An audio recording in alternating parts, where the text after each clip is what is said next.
Yes, that's right. It's Joe here live for Joyrider TV, back with some more Q&A. A day early this time, but that is not going to stop us from getting revved up for the weekend. Hopefully some of you are still able to get out on the water, and we're just going to go flying straight into our first big question. And then after that, I'll be coming into the live chat and saying hello to everybody who is here live. So the first big question, this has come from Johnny. And Johnny says, sounds like quite a basic question. He wants to start running regattas. Any advice on how to practice in preparation? So what we're gonna just look at is how to run your first race. So if you're sailing venue, if there's like you know, I'm assuming that Johnny is one of the sailors, so at least one person is going to have to take one for the team and not sail in the race. You could, of course, it would be, you know, if you want to start making your races organized, then somebody is going to have to organize the race. Does that sound fairly obvious? But yeah, so as well as whoever is going to be the race officer, the person organizing the whole thing, it would be ideal if you had at least 3 boats who were going to be competing in the race to make it seem worthwhile. And if you've got 3 boats and a race officer, then you could do a series of races throughout the day where you switch who is the race officer after each race. But I think what is really going to make it happen is having a motorboat of some description, ideally something reasonably small, like 4.5 meters, 5 meters, that sort of size.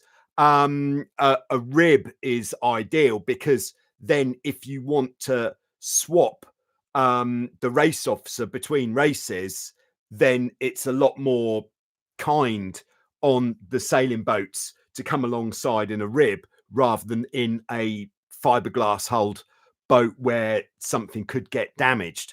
So what else are we going to need before we can organize our first race?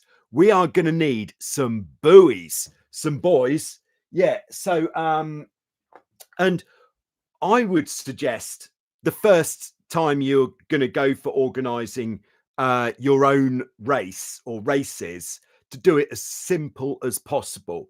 So we're going to want to have one buoy to windward out. So if this is your launching area, then wind blowing onshore, then you're going to want to have one buoy out to sea, and should be or further out on your lake or your sailing area, and it should be far enough so that it will take the average boat, let's say 10 minutes, maybe not quite that long, between 5 and 10 minutes to get there. And then we're going to want a second buoy, and this will be straight downwind from the first buoy. So the distance between the buoys should be, I think if you did it shorter, so it takes 5 minutes to sail from here to here, then more laps, that makes it more interesting for the people sailing in the race, rather than a really long course, 1 lap. And then it means the chance for position changes becomes less, and it isn't quite as interesting.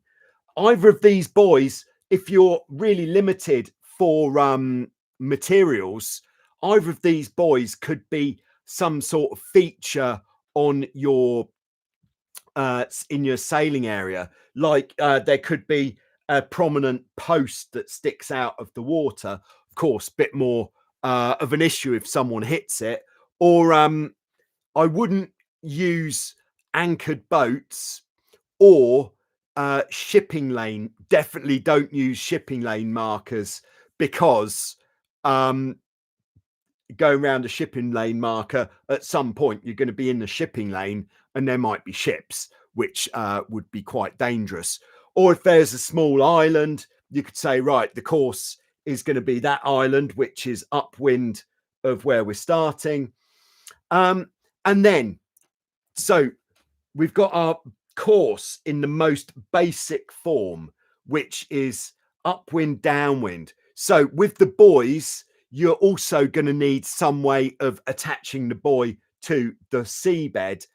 So you're going to need enough line, more than enough line, and a good anchor or a weight, which will work with the seabed, with the bottom that you have in your sailing area. So like a folding style anchor is very good, because they're quite easy to store in your powerboat, and then you can deploy it. Just check that it's not drifting. Put the windward one in first, then go directly downwind from there. Put the leeward one in. In theory, you'd need less rope on that one if the wind was in this direction. And then after that, we could then set the start line. Have I got? Oh, yes, I have. So the next buoy we'd want to put in would be what we'll call the pin end of the start line. And I would say, if you're limited for resources, or either or, and you want to make it as easy as possible for yourself, put the start line on the course. So it takes about, I don't know, what would it be in distance? About 500 meters from the leeward mark to the start line, because then what that means is once you've started the race, the race officer in his committee boat can stay in exactly the same position for the whole race, keeping an eye on all the boats that are going round. And then the start line can become a very good quality finish line. So you're finishing going upwind. And yeah, and you could, depending on how big you've made the course, you could say, okay, we're going to be doing 3 laps of this course. So 3 times round the windward mark. And you could put in a rule that you're not, if there's only 3 boats, not such an issue. But if you've got 10 boats, you could say, okay, you're not allowed to sail through the start finish line unless you're starting or finishing. And to make it a bit more kind on the competitors, perhaps, is you could make the line a bit smaller after the start, so that it's not quite as much of an obstruction on the course. And then the competitors sail around, they have a good race, lovely, very nice. And then we come through the finish line, and then as they go through the finish line, if they are sailing in different types of boats, what you'll want to do is, at the same time as when you blow your whistle to say, yes, you've gone over the finish line, you've finished, you're going to want to note down what time they finished. Because if you have got a mixed fleet, so if you've got some, let's say some Hobie 14s, some Dart 18s, and you've got someone in a Tornado, then you're definitely going to want to do a corrected time. There is a really easy way of doing a corrected time, by the way. It doesn't have to be complicated, doesn't have to take a long time. You don't even need some sort of computer. All you need is a calculator, and definitely old style calculator with big buttons is, I find it, the easiest, and you could just do it by hand. So other things that we're going to need on the motorboat, or let's call it the committee boat, is I think it's nice to from the get-go start doing this as organized and sort of professionally as you can. So having some flags is really going to up the professionalism.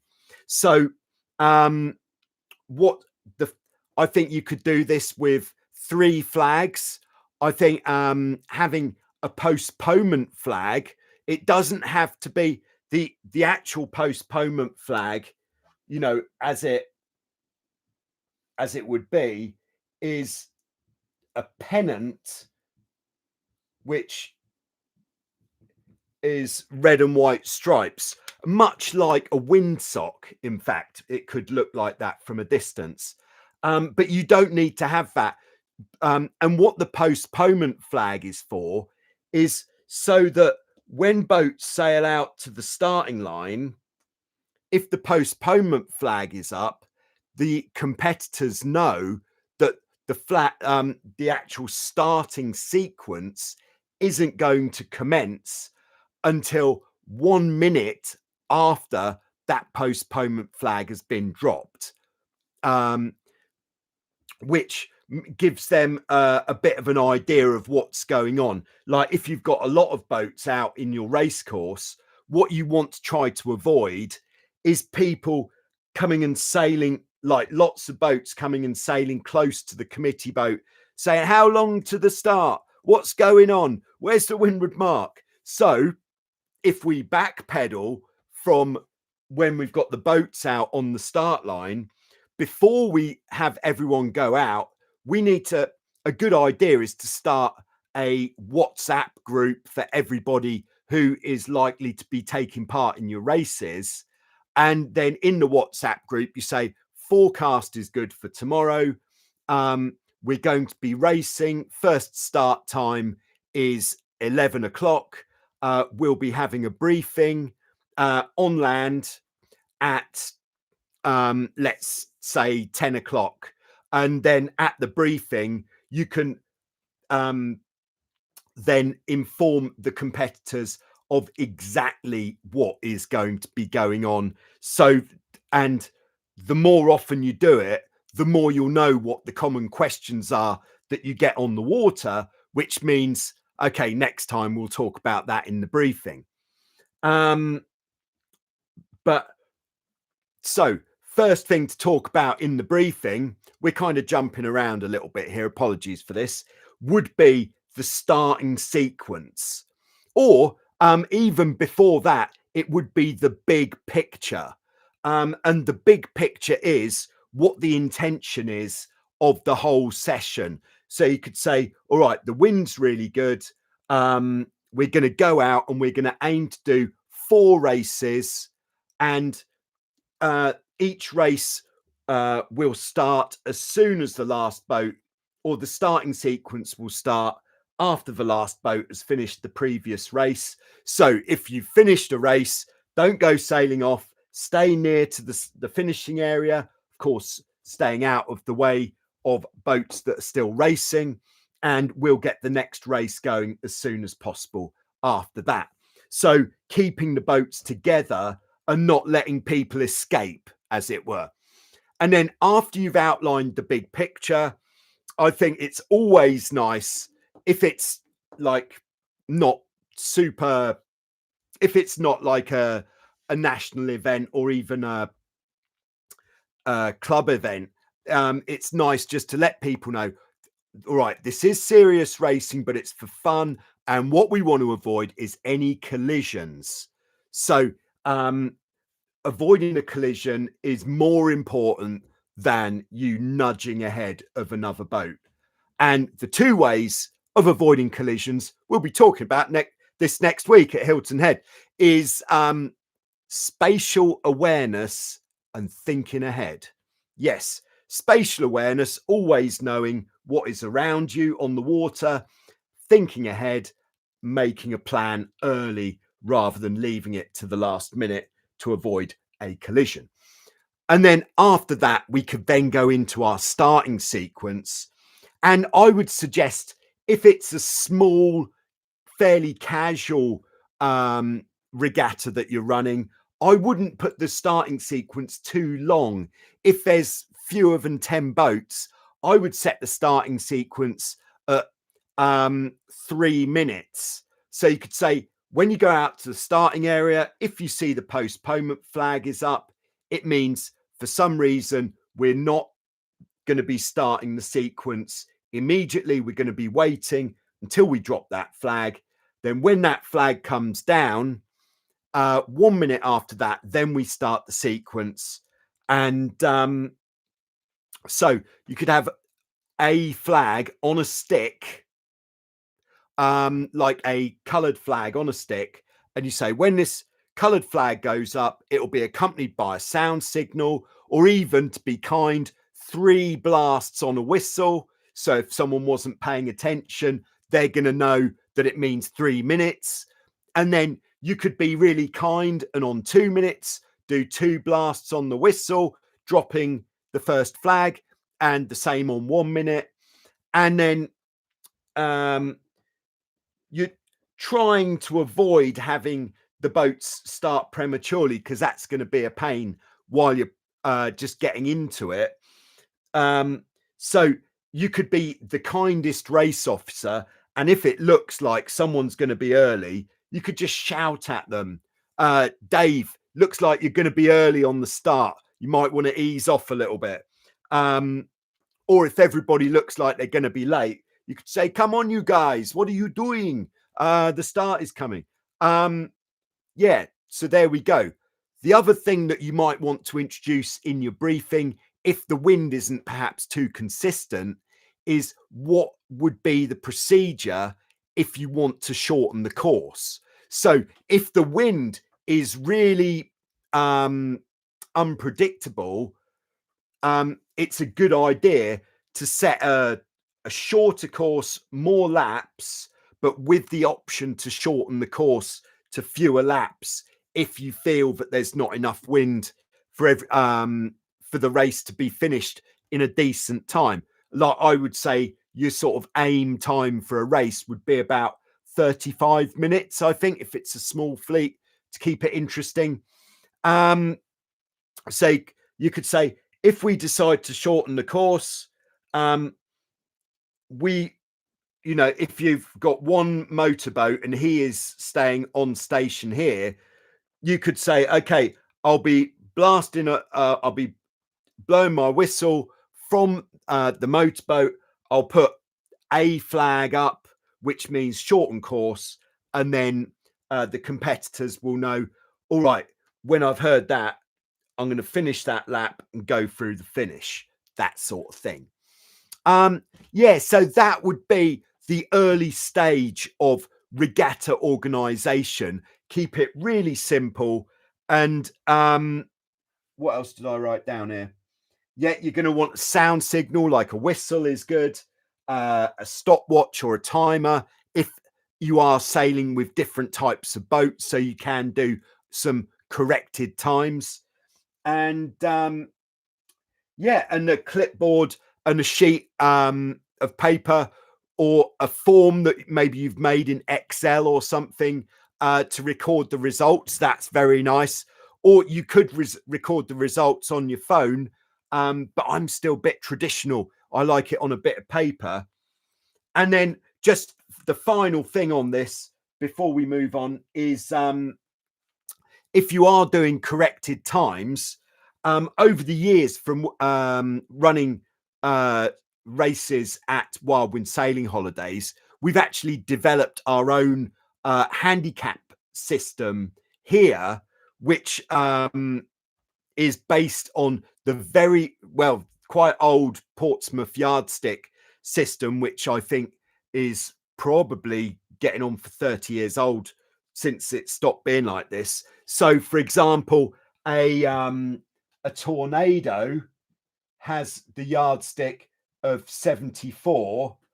A Hobie 16 has a yardstick of 85. And then for us, Hobie 15 has a yardstick of 100, and so then what this means is the difference between the 15 and the 16 is 15. Yeah, you with me so far? So that means the 16 has to beat the 15 by 15%, which is 15 minutes in 100, which means it's 7.5 minutes in a 50-minute race, which means it's what would that be? Half of 7 is 3.5, 3.75 or something, 3.75 of a minute in a 25-minute race, that kind of thing. But to calculate the yardstick, what we do, and it's not super accurate, but it works, is if a boat finished in 22 minutes and 25 seconds, we write down 22:25, and then we put it into the calculator without the decimal point, because what that is doing is multiplying it by 100. Then we divide it by the yardstick, and then we just write down the number that comes out. Easy, very quick, very easy. And yes, it probably favors certain boats with certain numbers, but under the banner of getting some good practice, this is a great start. So thanks very much for your question, Johnny. I hope that was the answer you were looking for. I'm going to dive into the live chat. So starting off, we've got Jean on board. Hello, Jean. See ya at Hilton Head next week. Oh, yes. So excited for what is coming up on my schedule. Yes, I'm going to be in Hilton Head, South Carolina, all of next week. Yeah, running a race training 2-day event with Jill from Red Gear Racing, who's going to be taking care of the spinnaker boats. I'm going to be taking care of the sailors with slightly less experience or with no race experience. And we're going to be doing 2 days of getting you ready for the race course and looking, obviously we're going to look a bit at your boat handling and what have you as well, in case it needs a bit of help. I'm not going to sit there and watch you doing suboptimal tacks when just with a few words your tacks could be much better. Yeah, we're going to fix your racing so that then the 3 days of the event are going to be absolutely magnificent. Jean says, could you give us a heads up on the wind forecast for your clinics and the races next week? Coming from South Padre Island, Texas, with my son for our first regatta. Great stuff. Yeah, this is exactly what we're aiming for. That must be quite a long drive, I would expect. Yeah, I had a brief look at the wind forecast for Wednesday and Thursday, and at the moment it looks like it's, what would that be, north west and northwest, and it's saying 15 knots average, which, because it's coming off the land, there'd be some sort of local effect going on there. But what it will mean is that the water should be pretty flat. So that's good. Yeah, so it might be a little bit on the gusty side, but we are, if it isn't perfect conditions, we're going to be training in, it's like a bit like altitude training when you're out training in less than perfect or harder conditions than the actual thing, then it makes the actual thing much easier. There we go. The actual thing. We want it as easy as possible. Looking forward to seeing you there, Jean. All right, we got Greg on board, channel member Greg in San Diego, California. Great to have you on board, Greg. We've got Bernhard, Wildcat sailor in Austria. Great to have you on board. Also, RJ Fleet is with us, checking in from Lake Benton, Minnesota, USA. Starting to get cold, 29 degrees F this morning.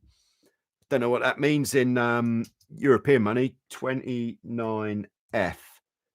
Whoa, that is cold. Whew. Less than 2 degrees. That can't be right. Still the summer, is it? It's autumn at least. Crikey, that is chilly. I'm certainly hoping that my time in the States is warmer than that, but I think I'm a lot further south. Yeah, Hilton Head next week, the week after, Corpus Christi, Texas. Even if you have no intention or you don't think there's any chance of you getting involved in these events, if you're in the area, why not come down and just revel in the atmosphere of what is going on? Both of these events are going to be buzzing. Yeah, I believe Hilton Head has got 70 boats entered and Corpus Christi 90. Yeah. All right. And yeah, there you go. So come down if you can. All right, Mike is on board. Race question, please. On the upwind leg, where you have to tack. All right, hold on. How would you go about getting to the windward mark when you only have a bearing rather than a visual on the mark? Oh, crikey. You're going along. Yeah, if you can't see the buoy, then to be honest, I don't even yeah, that's tough. I would have to be honest, Mike, I haven't got a good answer for that because it's not something that I've ever had to do. Yes, we had during the Stockholm archipelago raid, we had we were using charts on a like an iPad, so we could see where we were, where the buoy was, but we didn't just have a bearing, and that's what, like a bearing and a distance, and that's where the buoy is. Yeah, I suppose what you could.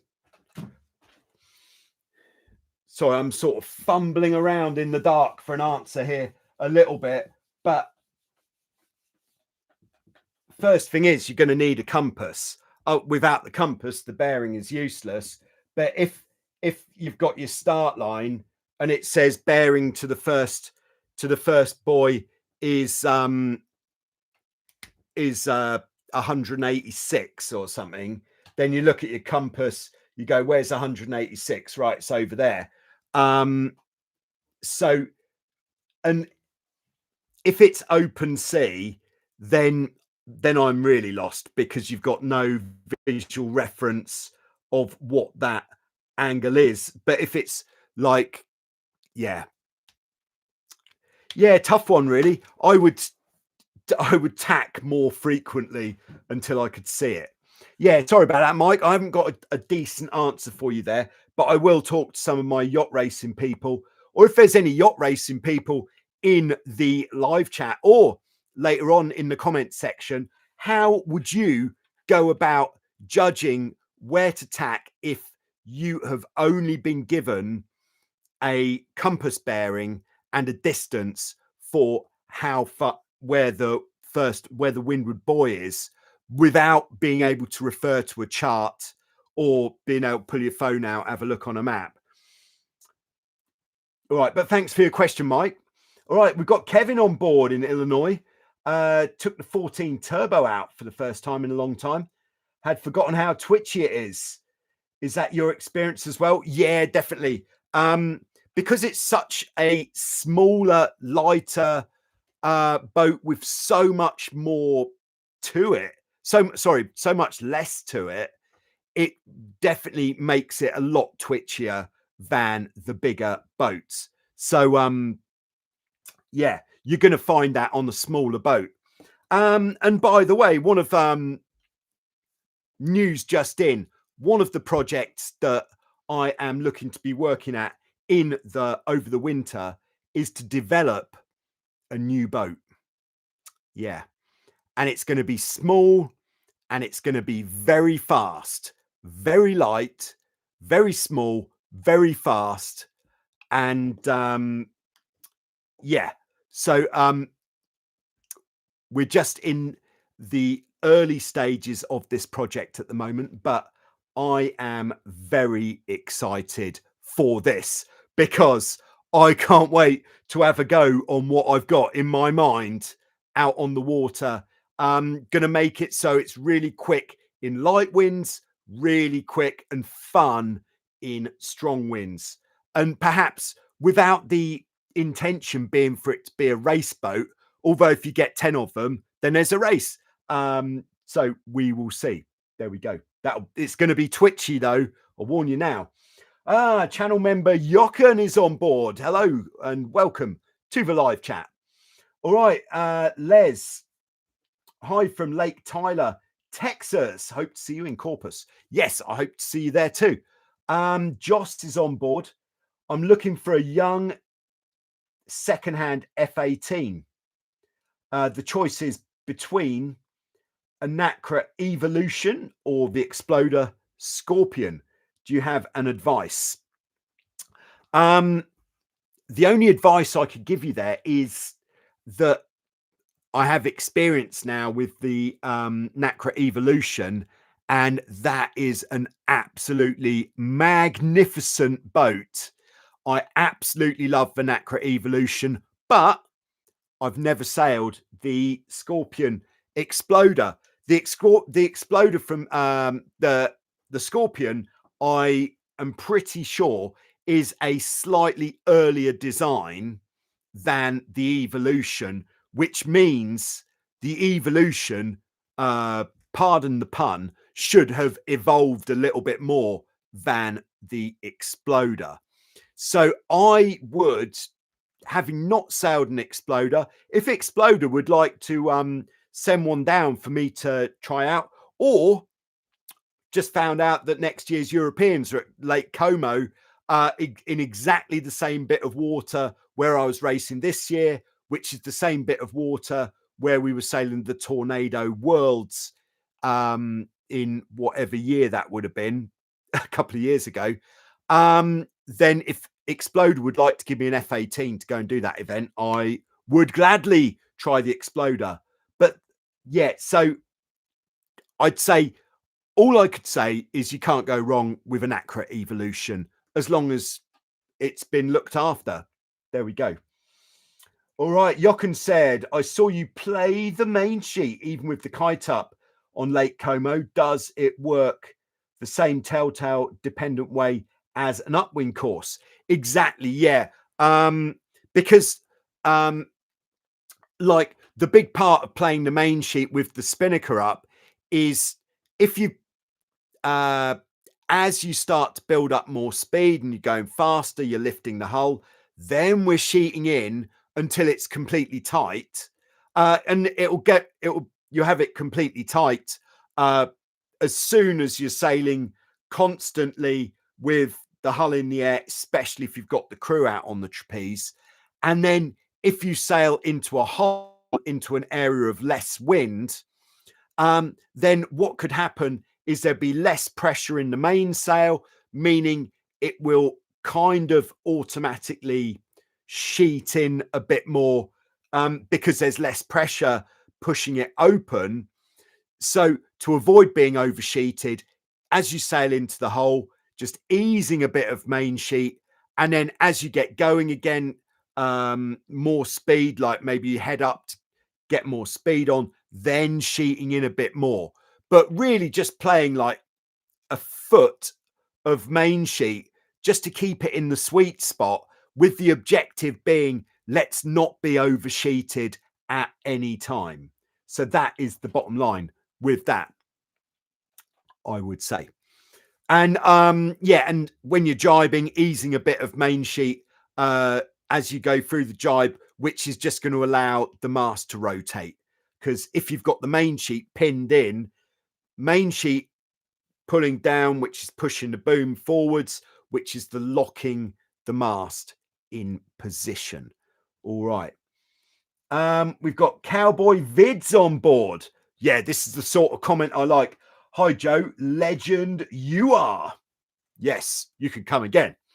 Thanks very much. All right, we've got Robbie on board in Ocean Springs, Mississippi, USA. Yeah, it's sad not to be coming to Ocean Springs, Mississippi on this trip that's coming up, but good to see some more of the country, some more venues. And yeah, great to have you on board there, Robbie. All right. So next preloaded question. This one is from John. John M.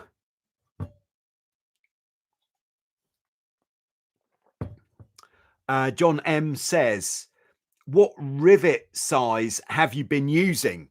All right, I'll answer one bit of this question at a time. So the standard size of rivets, and I'm gonna talk about it in metric numbers. So the size rivet that is generally used for most things on most boats that we're talking about here is 5 millimeters. 5 millimeters, which is, no, I'm not getting any useful numbers there. 5 mil rivet. There we go.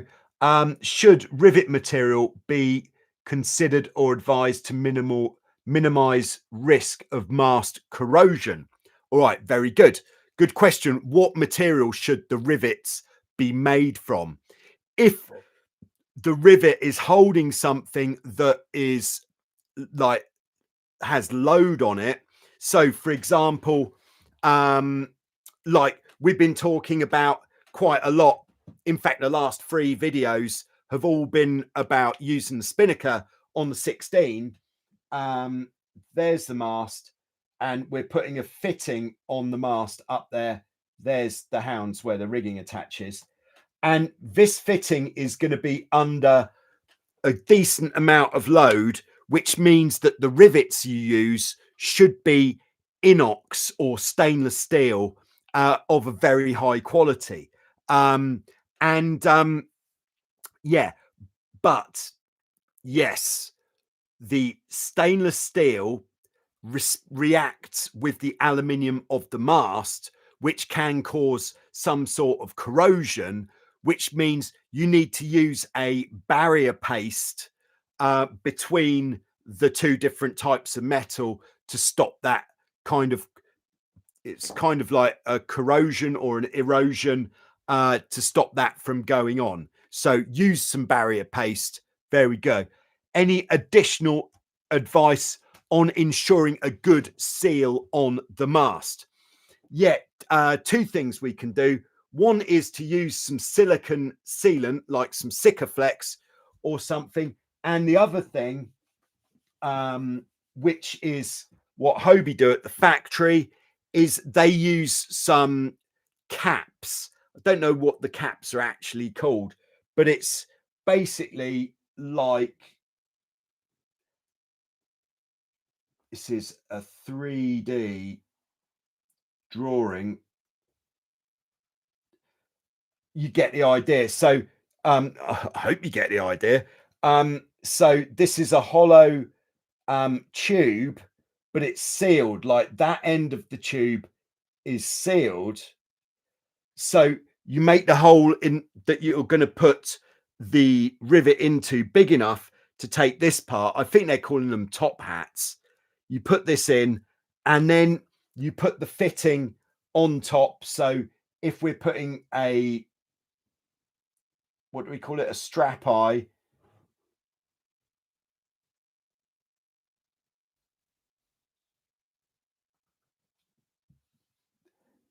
On there, then that will go on top, and then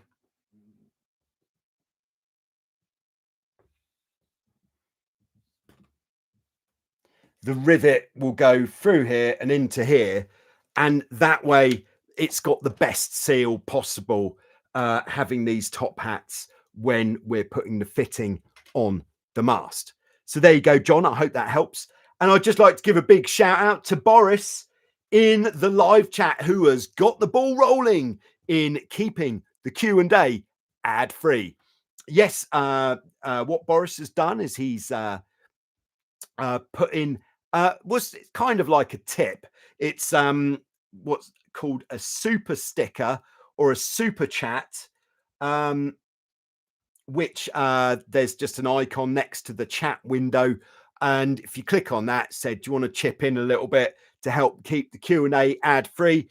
And by chipping in a little bit, we are keeping the ads off the Q&A, because nobody likes the ads apart from Google and perhaps even the advertisers. So there you go. So thanks very much, Boris. And going to jump straight to your comments, seeing as you've chipped in.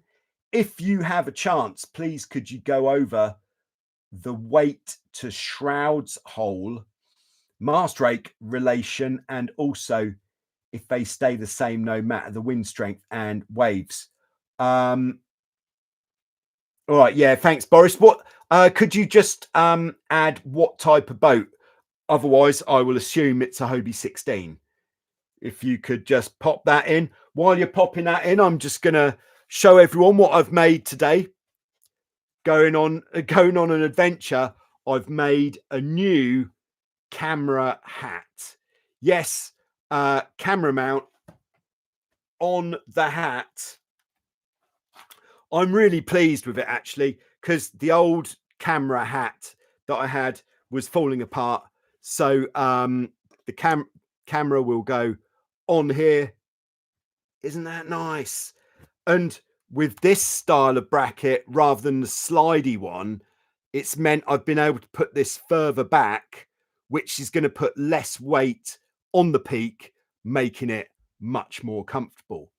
And if you want to see what's going on the other side, here we go. I've got a little bit, I've got a carbon plate keeping the weight down. Obviously, if you were going to do this, you could use anything, and then bolted it on. And then after bolting it on, I actually took some bolt cutters, cut the bolts off, filed the ends off. Lovely. There we go. Thank you very much. Thought that was a pretty good job. Well done. Yeah, get yourself a Joyrider hat and you could do that too. There we go. All right. So Boris's question on the 16. Yeah, so if we're running a fairly modern, or it doesn't have to be that modern, original shrouds, let's say, or original shrouds, what we're doing is the heavier you are, the higher up in the stay adjuster the shrouds are going to be. So we've got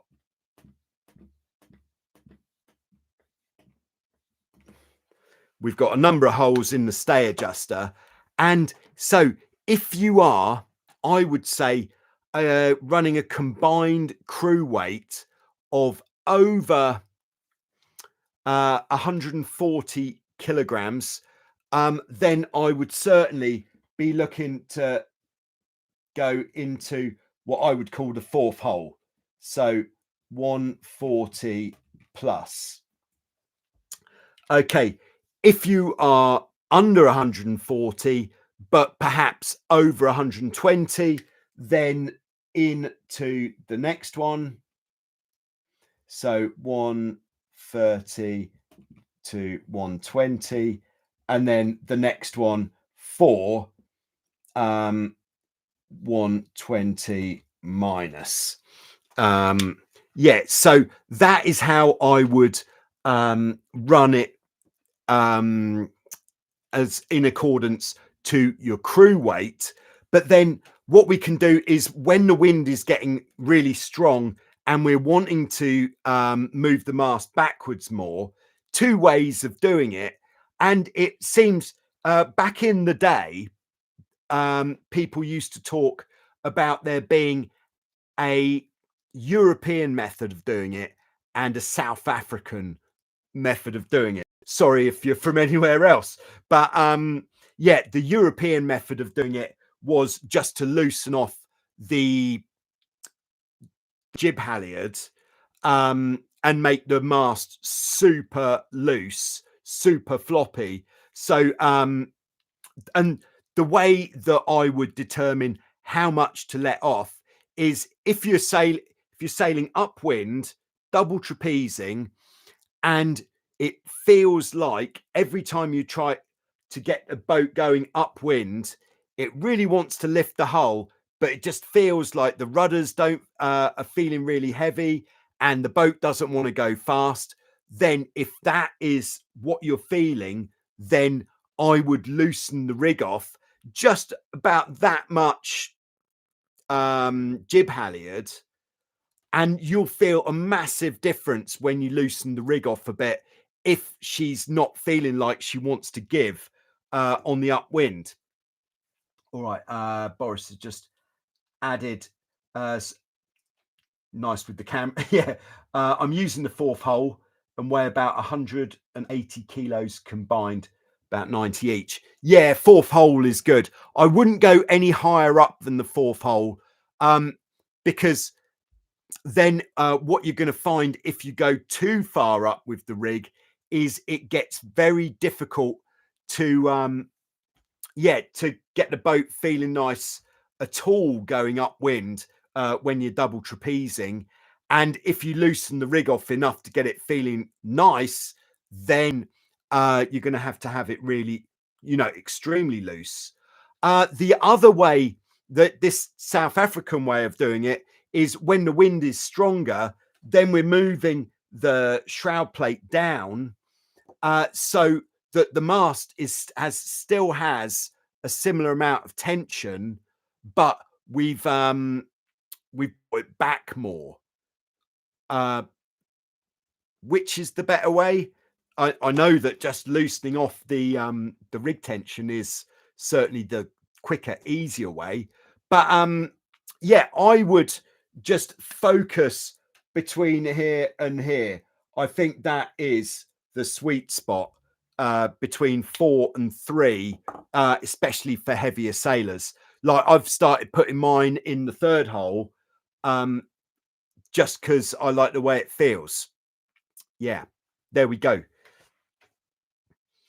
All right, so just like to say a big shout out to Joss, who has got in on the super stickers in the live chat, keeping the Q&A ad free. And if you're watching this later on, like not live, I believe there is a super sticker function if you are watching this later. So do feel free to get involved if you feel that the information that is being delivered is worthy of a super sticker. There we go. All right, so we've got D Nixter in the live chat. Hello, D Nixter. Great to have you on board. Having an issue with my Hobie 16. At speed, the whole boat hums. Quite exciting. Issue with my heavy black rudders. Recommendations on how to fix it. Inserts discs. Upgrade to EPOs. The upgrade to EPOs would sort it out almost immediately. Yeah, unfortunately, the really heavy rudder blades, which I believe Hobie Cat, I think the black ones as well, the heavy ones, it's called Lexan, which when you knock on it, like you're knocking on the door, it almost sounds like it's made of metal. These heavy rudder blades do emit a low-pitched hum, which the vibration from the rudder blade gets amplified by the hull. Like if you think about the body of a guitar or something, which is there to make the noise louder, that's what the hull of the Hobie 16 is doing. And yeah, you're gonna have that noise with those rudder blades. There really isn't much that you can do about it because it's not the whole blade that is vibrating. It's just the trailing edge. In fact, having said just the trailing edge, I don't need to draw what a trailing edge looks like. What you could do, but I've never tried it, and I don't know if it works, but what you could try, I think on these ones, they have like almost like a little bulb on the trailing edge. What you could do is just take some sandpaper along the whole of the trailing edge of the rudder blade and just give it a little tickle with some sandpaper. Just take a bit of that trailing edge off, just a little bit, and see what the effect is. See if that helps. But upgrading the rudder blades, not necessarily the EPOs either. If the EPO 3s, almost impossible to get hold of, unfortunately. And if you can get hold of them, they are fiercely expensive. Yes. So a good alternative is to get hold of the rudder blade that came before the EPO, which was the White Knight rudder blades, which are the ones which say carbon reinforced, not much carbon, but they're made much lighter, much nicer than the Lexan rudder blades, and they're very stiff. Your boat will feel much more lively immediately. But for me, the White Knight rudder blades had a bit of a shelf life because of the way that I sail, and I keep pushing the boat really hard in strong winds, and the boat, these rudder blades did after a time snap. But if you're not sailing in 20 knots of wind every day, I would think you could pick up some White Knight rudder blades for like $100, $150, something like that. All right, thanks very much to Jean for getting involved with a super sticker. Yeah, thanks very much, helping to keep the Q&A ad-free. All right, and just scrolling back up because I would hate to have missed a comment from Office Hands Dave in the live chat. Great to have you on board, Dave. Hobie 16 amateur hour. See you next week. You'll have to drink American beers. Yeah, I've done it before and I'm ready to do it again. Yeah, cheers. I'll certainly drink to that. All right, Robbie says, missed having you around this season. Hilton Head will be incredible, though.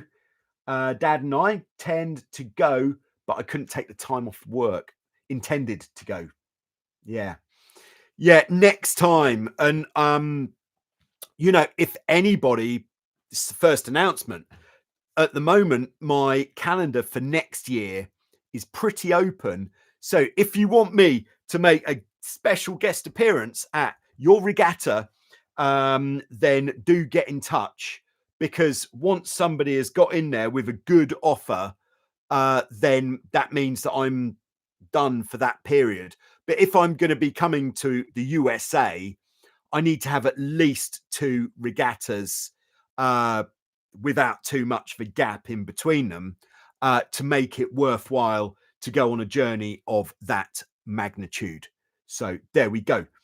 All right, scrolling down. All right, channel member Ryan is on board in Maui. How's it, Joyriders? Almost Friday. Yes, we're starting the weekend early this week with the Q&A, a day early. All right, Bernard says, I love the humming at high speed. It's like the purr of the boar. Of the boar? Do you mean boar? Boat, maybe. All right, next one in. Yeah, I've got quite a lot in the preloaded and been going for almost an hour already. Yeah, I'm going to be late for tea, aren't I? Boat. Yeah, I thought so. All right, so this one's from Rob. Rob is a Hobie 16 sailor sailing out of Halifax, Canada, the Shearwater Yacht Club. And if you are the sort of person who keeps your eye on the Facebook groups, you might have seen this question in the Facebook group. But Rob asked me what my opinion was of the launching question. Here we go. Let's draw the situation. So what we've got the slipway here. Either side of the slipway is a rocky wall that sticks out. And then what would it be, like about 3 boat lengths out? I think I've drawn this a little bit narrow, so it's probably, what would that be, 2 boat lengths wide. Then I think the accuracy of the drawing is very important, by the way. I hope you're not losing interest, because it's all about the details. And then about 2.5 boat lengths out is a pontoon that extends down this way, and off the pontoon there are some other floating pontoons coming off there. So yeah, Rob's question is, what would I do if I had to launch in this situation? And there is tide involved as well, so this would be the kind of low tide situation, whereas the high tide situation would be launching more from back here. All right, so and I saw on the Facebook group there have been people already saying, which I think is a very good shout, that if you're not sure about how you're going to get out, because you're reasonably sheltered here, there aren't any waves, to actually paddle your boat to the pontoon, put your sails up over on the pontoon, and then start sailing from there. Yes, that could be an option. But if we weren't going to do that option, what would I do? So first, wind direction that we'll look at. And by the way, this is the way that we want to get out. First wind direction, straight onshore. So for a bit of straight onshore, what I would do is pull the sails up here with the boat out of the water. Then I would launch the boat as far over to the left as possible and get the boat into the water and walk it out as far, far enough so that we can at least get half of the rudders down, and then just giving it a little push, allowing her to bear away, jumping on. And then with this onshore wind, I think it looks pretty doable to leave. I can't see that would be a massive problem, as long as you walk the boat as far away from this rocky wall as possible. So that would be method number 1. Walk it up as far as you can that way. Perhaps the water is really deep immediately and there's no chance to get any rudder down when you get on the boat. So if that is the case, then pull the jib on, have the main and the traveller really loose. So that's going to pull the front of the boat off the wind, and you are going to sail forwards. And then as soon as you can, get a rudder down so you've got a bit of steering, and then bear off and off you go. All right, so how would we come in with that wind direction? Coming through this gap here, there is a bit of a gap here. So, we're going to have to sail straight downwind. But if it was a strong wind, what I would be tempted to do, would I? Yeah, it's a commitment move. But all right, so what we've got also is over here, like where the edge of the board is a big what would that be called? A wharf, I think. Would it be called a wharf? Like a big another big jetty over here. So coming back in, there is the option to drop the mainsail out on the water, like make sure you're definitely upwind of where you want to go. So that would be upwind of this gap, and then just come in on the jib. It's going to make everything so much easier just coming in on the jib. And then the only kind of jeopardy with coming in on the jib is if you're a bit too casual going round this corner,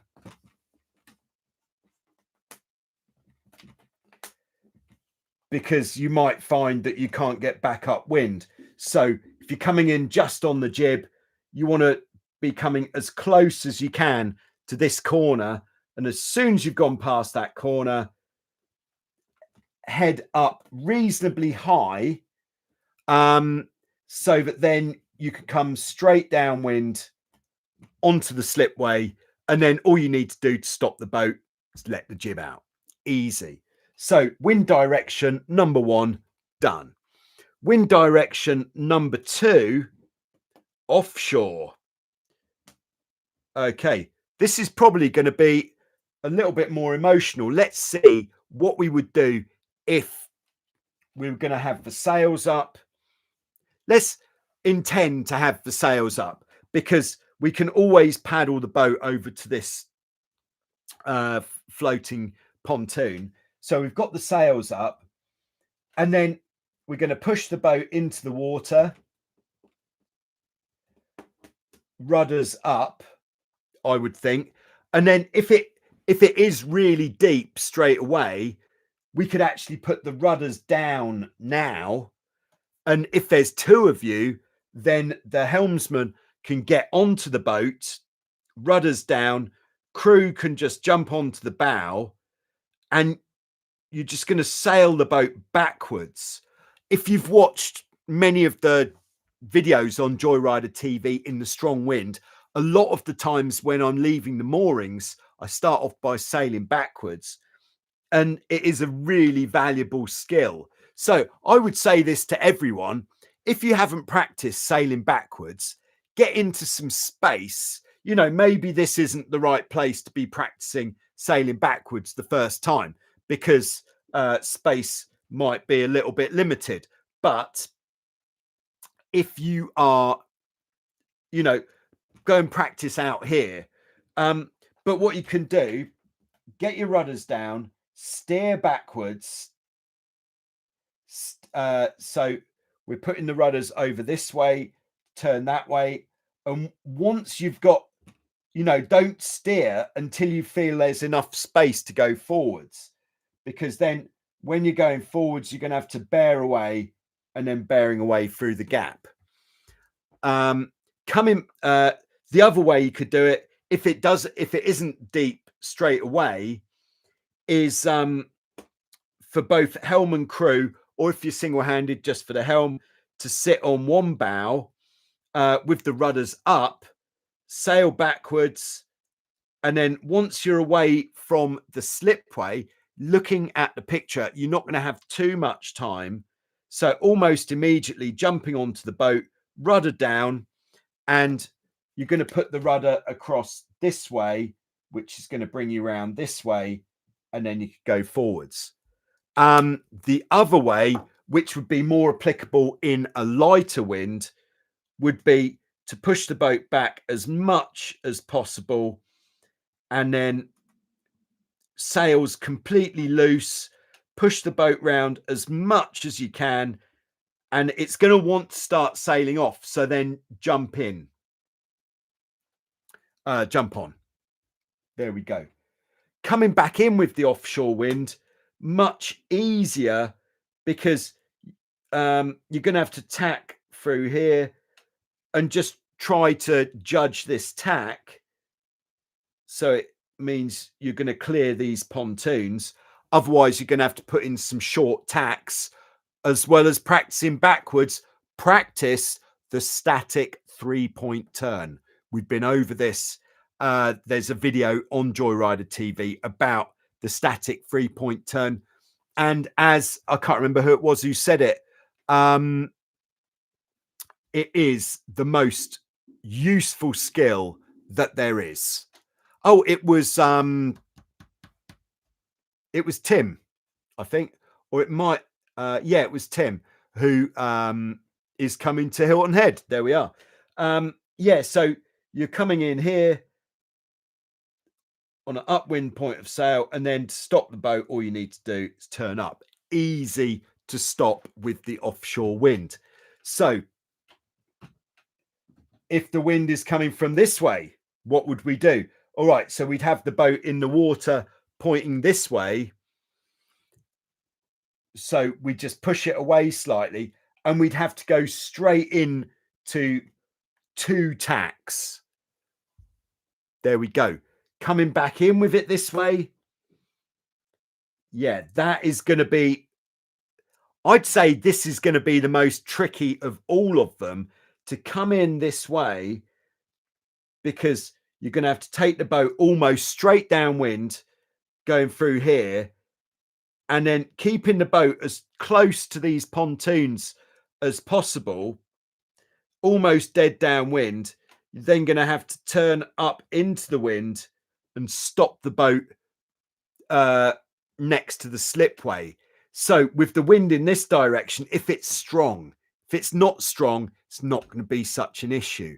But if it's strong, you might be wise to, so it's blowing that way.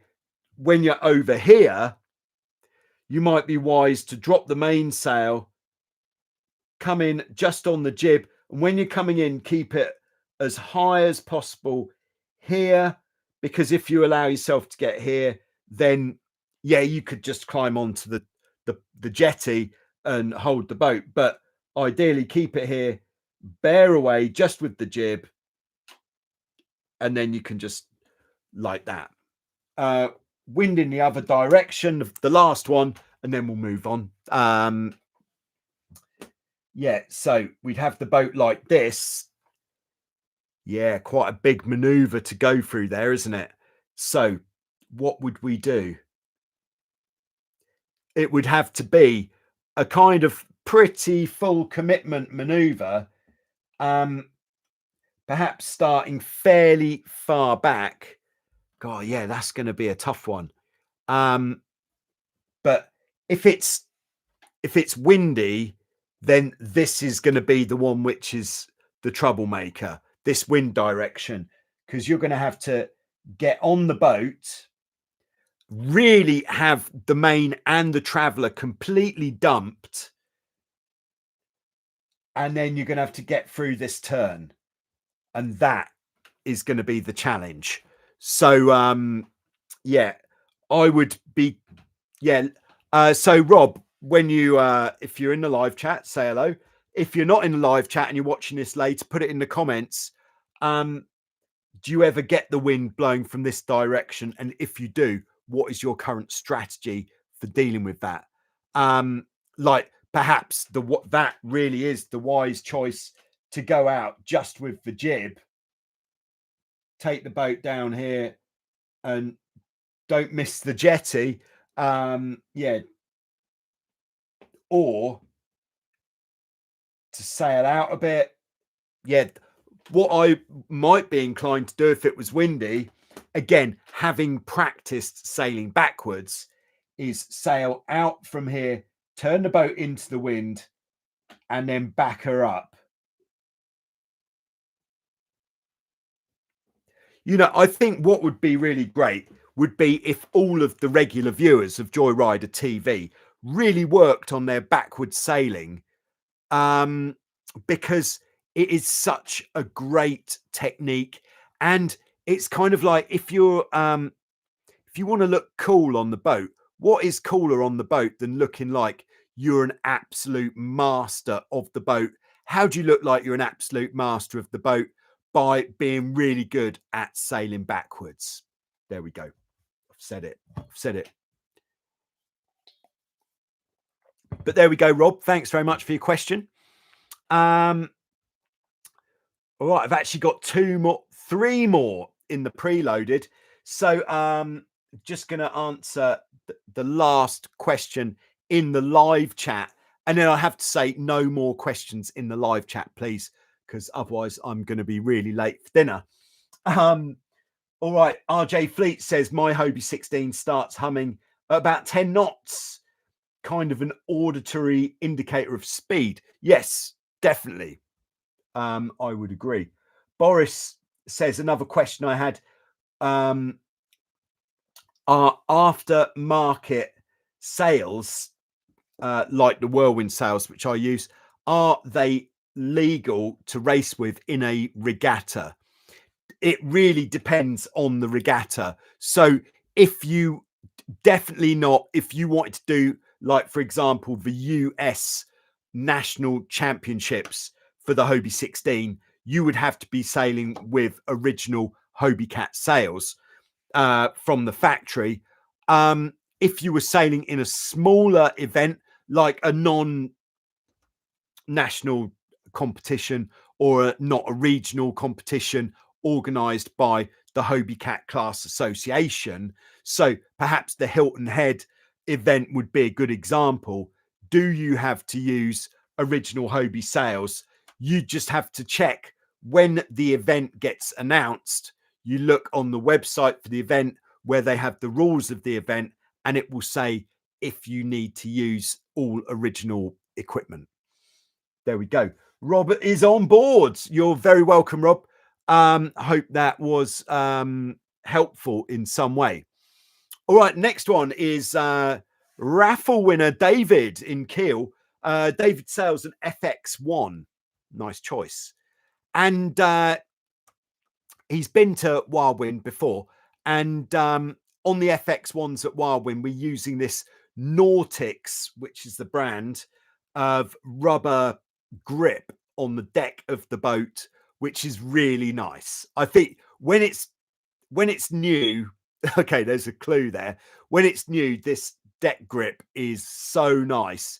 It can really transform an older boat into being a much more comfortable and nicer boat. And in fact, I'm going to look to do my Tornado over the winter, get some rubber on that, because she's about ready. Because with just the sandpaper grip on the decks, it's not very good for your trousers. No, the trousers don't last long. And the tiller extension takes a bit of wear as well.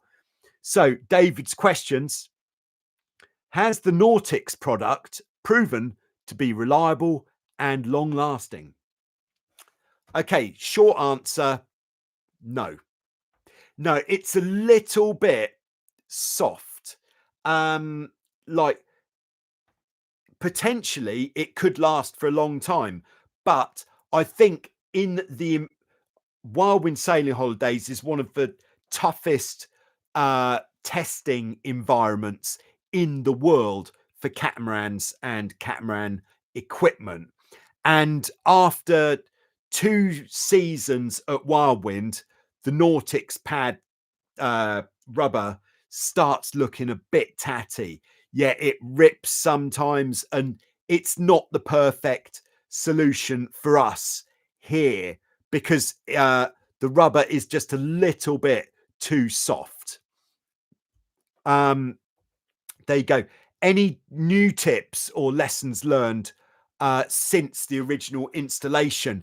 Yeah, I would definitely say, and in fact, this goes to question number 3 as well. Question number 3 is, should the hulls be sanded smooth before applying, or especially where there's old grip tape? So 2 and 3, both answer to both questions is yes. You should, before applying it, get the boat as smooth as possible. So if the hull has got a bit of texture, you're going to have to, it's like a kind of, what would you call it? A leap of faith. It's like once you've done it, you can't undo it. You need to rub that texture down so that it's smooth, because if the hull is smooth, the glue will stick so much better to the fiberglass. If there's texture in it, it's not going to last as well. What I would say is another product that I've used, which was actually a gift from Office Hands Dave. He brought it out to Vasiliki, is called HydroTurf, which is from the USA. I don't believe you can get it in Europe, but HydroTurf, I've got it on the sidebars of my Hobie 16, and it's been on there. It must have been on there for a good 6 years now, and it is still absolutely perfect. No peeling, no sort of lumps coming out or anything like that. Still really, really good. All right. Is it a good idea to reinforce the edges or small sections with Sikaflex or another adhesive? I think, yeah, it couldn't hurt. We did do that when we were first doing all of the sidebars. So, of the 16s. So here you've got the sidebar of the 16. There's the track, which the trampoline goes into. And we've put this grip on the side, like here. And our concern was on the 16 especially, was you've got this lip, and it would be very much a lip that is constantly getting caught on the trapeze harness or just on the trousers of the people sailing the boat. So yeah, we actually, rather than using an adhesive to glue it down better, because on a smooth surface the glue is absolutely fine, but what we did is we put a bead of Sikaflex along that edge, basically to make it so that people's trousers wouldn't start peeling it up. Now on an FX1, where you've got, if this is the hull with the rubber grip on, your trampoline kind of comes over the hull, so the edge of the rubber, if this is the rubber, would actually be underneath the trampoline, so we wouldn't have that issue there. All right, any tips for avoiding mistakes or disasters when fitting the pads? Yeah, get this outside edge really straight first. That is what I would say. So the edge on the outside of the hull, because when that's not straight, it doesn't look very good, and you don't want it coming down the side of the hull too much. So if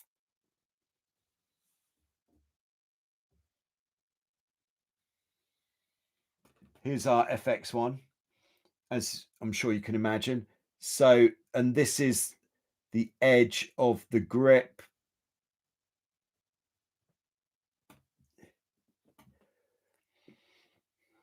So yeah, I would get this edge as straight as possible, and it probably doesn't want to come down the side of the boat more than about an inch. Any more than that, and then when you start lifting the hull, it's going to be catching in the water on the leeward side. All right, so there we go. Hope that's helpful, David. Good luck to you in your installation. Look forward to hearing all about how that has gone. All right, next preloaded question. This is from Eric. In response to the Hobie 16 furling spinnaker video, Eric sails a Hobie 14 Turbo, and that has a rolling jib, but he doesn't have a halyard. So when putting the mast up, the jib is already attached to the hounds fitting. No halyard required. Okay, that's fine.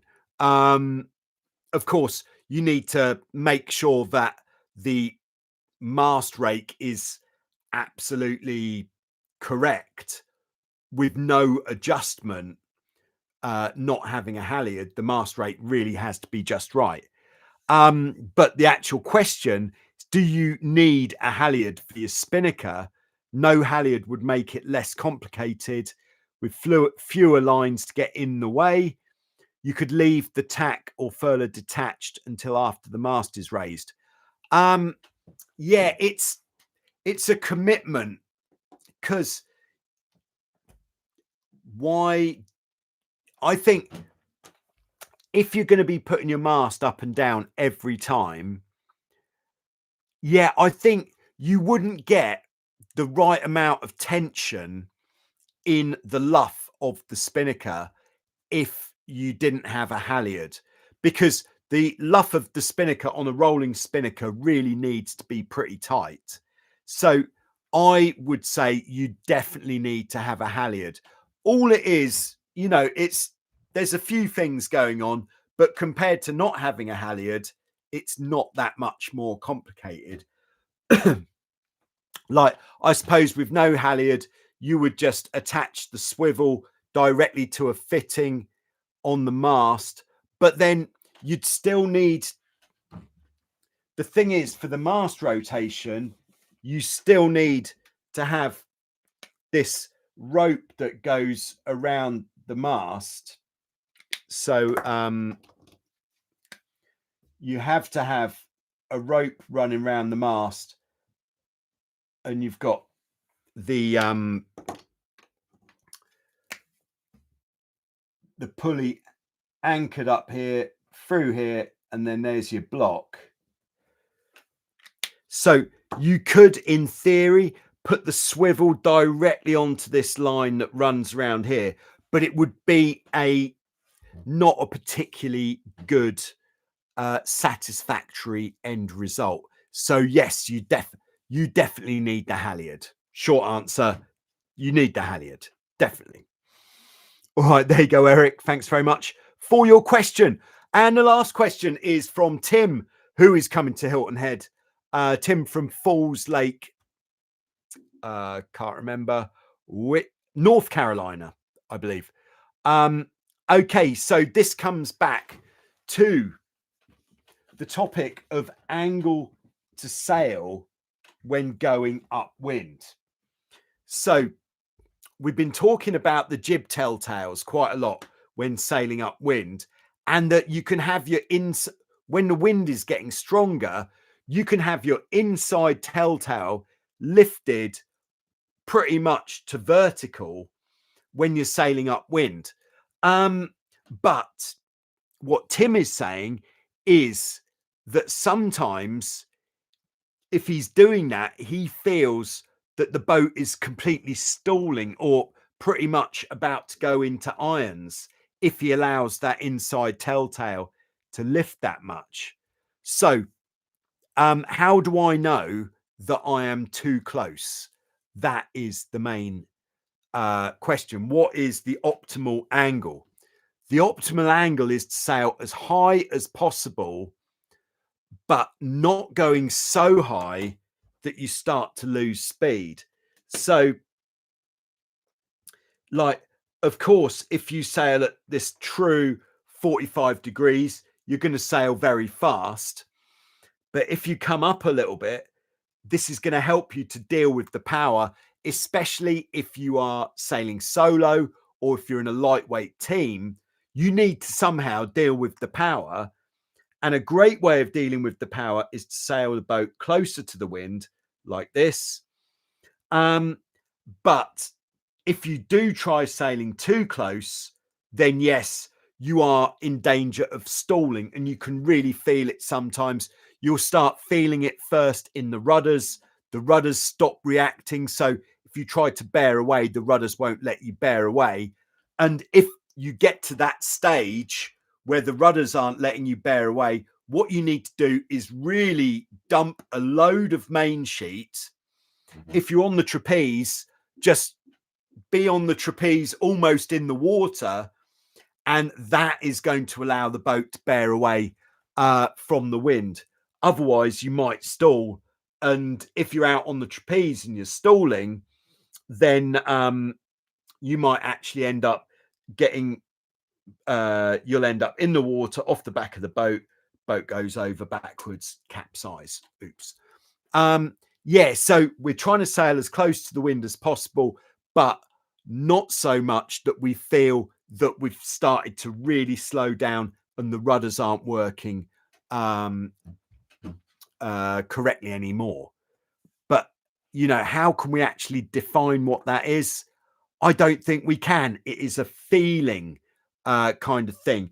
And if to control the power, if it's that windy, we feel that we have to sail really, really, really slow upwind, then that is the point when, if we haven't done already, like we said earlier, we'll loosen off that much rig tension on the jib halyard.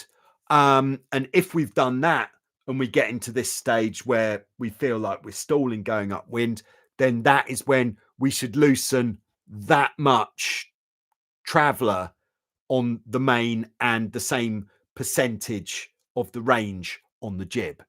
And that should solve the problem, because we want to keep the ability to have the main sheet cranked in. There we go. That is what I would say, Tim. We can, of course, talk about this next week at Hilton Head, South Carolina, over a beer or breakfast. Not breakfast. Yeah, probably breakfast, I should think.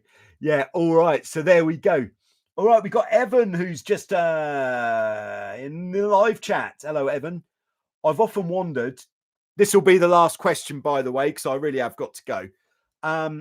Oh, by the way, you may have read between the lines, but there won't be a live Q&A next week or the week after that.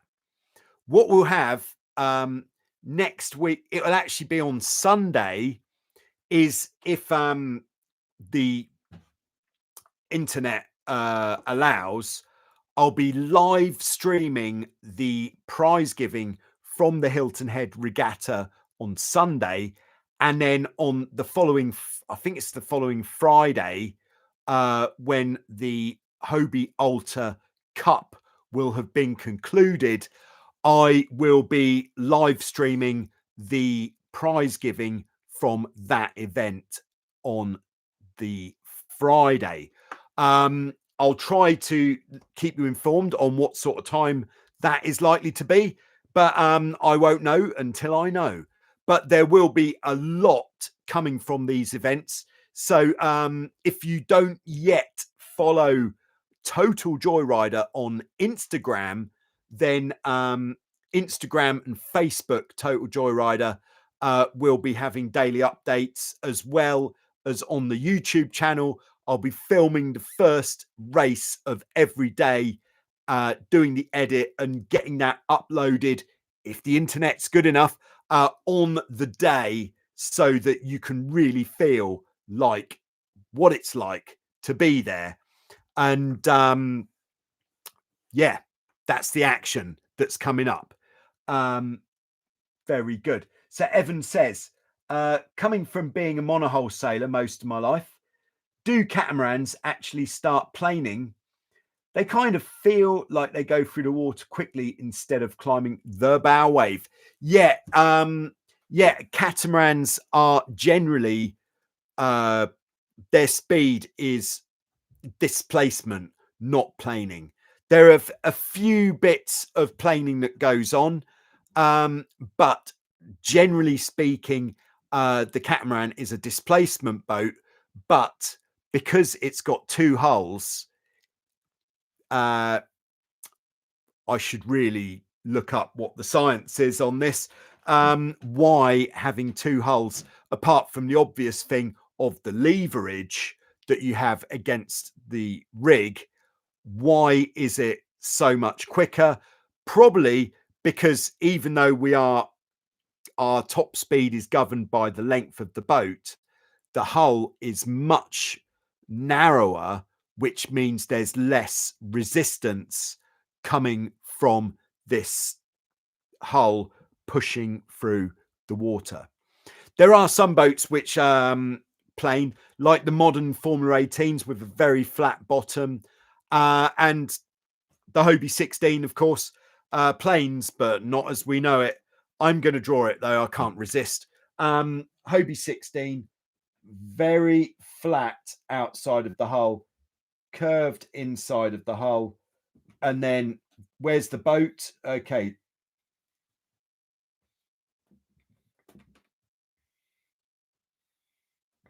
Like that. We're really flying a hull here. And when we've got it loaded up with pressure, the outside of this hull, it being flat, what we need for planing is a very flat bottom of the hull. Yes, it's not on the bottom, but because all the pressure is pushing this way, does the bottom actually need to be straight down? I don't think it does, because the water is going to kind of shape itself to the hull, and then the boat starts skimming on this flat edge like planing, even though the flat edge is on the outside and not the bottom, which is one of the reasons why, to really get the speed out of a Hobie 16 on a speed run, we need to have the hull out of the water. There we go. Interesting to see them. They look like they have rooster tails. That would be if the rudders aren't set up very nice, but that's for another day. So thanks very much for coming. Thanks for tuning in. Thanks again to everyone who has been helping to keep the Q&A ad free with the super stickers. And yeah, what have we got coming up? Nothing big coming up until I am stateside. So yeah, first, and I'll be there Monday evening if anybody's in town, and I'll see you there. Or if not, I'll see you here. Thanks very much.